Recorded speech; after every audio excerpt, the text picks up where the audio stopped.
नमस्कार, आप सबका स्वागत है। आप देख रहे हैं हिंदी दुनिया से।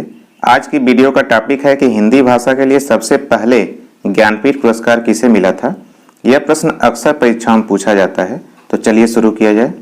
तो हिंदी के लिए पहला ज्ञानपीठ पुरस्कार सुमित्रानंदन पंत को चिदम्बरा के लिए 1968 ईस्वी में दिया गया था। हिंदी के लिए जो सबसे पहला ज्ञानपीठ पुरस्कार दिया गया था वो किसको दिया गया था?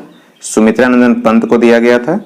और किस कृति के लिए दिया गया था? तो चिदम्बरा के लिए दिया गया था। और किस सन में दिया गया था? तो 1968 का ज्ञानपीठ पुरस्कार सुमित्रानंद पंत को दिया गया था। चिदम्बरा एक काव्य संग्रह है। काव्य संग्रह का मतलब हो गया कि इसमें गीत और कविताएं संकलित हैं और इसका प्रकाशन राजकमल प्रकाशन से हुआ था। और कब हुआ था? 1958 ईस्वी में चिदम्बरा जो है वह प्रकाशित हुई थी। चिदम्बरा को सुमित्रानंद पंत के श्रेष्ठ कविता संग्रहों में गिना जाता है। और साथ ही साथ यहाँ पे यह भी जान लीजिए कि 1965 में ज्ञानपीठ पुरस्कार की शुरुआत हुई थी। ज्ञानपीठ पुरस्कार की शुरुआत कब हुई थी? 1965 में हुई थी। और 1965 में सबसे पहला ज्ञानपीठ पुरस्कार मलयालम भाषा के साहित्यकार जी शंकर कुरूप को दिया गया था। सबसे पहला ज्ञानपीठ पुरस्कार किसको दिया गया था? जी शंकर कुरूप को दिया गया था। और ये किस भाषा के साहित्यकार हैं? तो यह मलयालम भाषा के साहित्यकार हैं। और इनकी एक रचना है ओटक कुशल, उसी के लिए इनको ज्ञानपीठ पुरस्कार मिला था।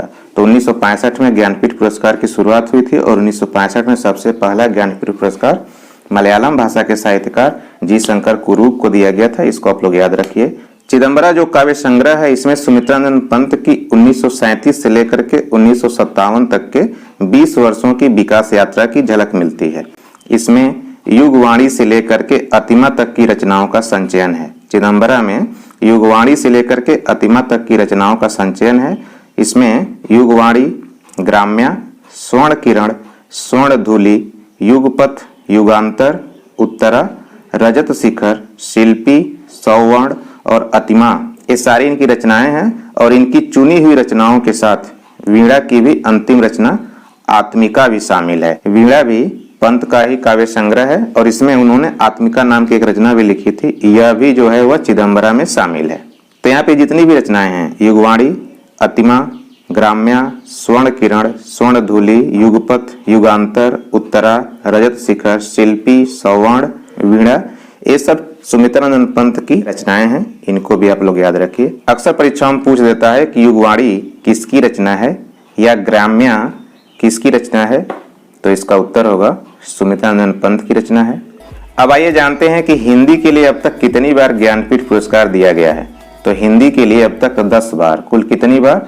10 बार ज्ञानपीठ पुरस्कार दिया जा चुका है। और साथ ही साथ हिंदी के कुल 11 साहित्यकार ज्ञानपीठ पुरस्कार से सम्मानित किए जा चुके हैं। देखिए, 10 बार ज्ञानपीठ पुरस्कार दिया गया है, लेकिन साहित्यकार 11 हैं। इसका कारण यह है कि एक बार 2 लोगों को संयुक्त रूप से यह पुरस्कार दिया गया था।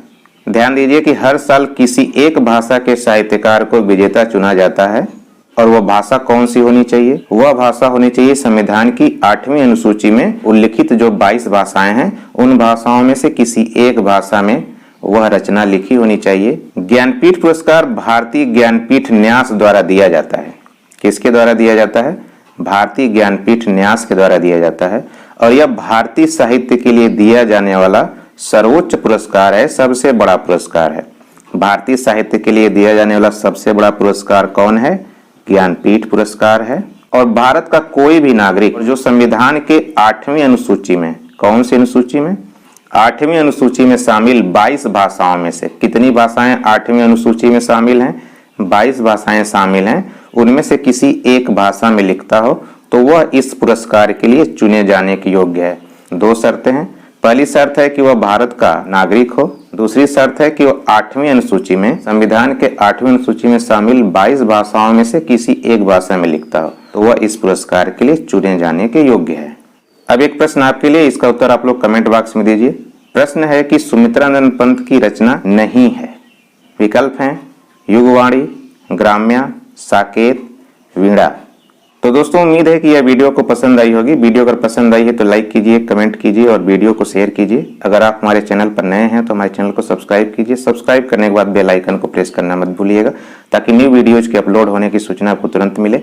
मिलते हैं अगली वीडियो में, तब तक के लिए नमस्कार। आपका दिन शुभ हो।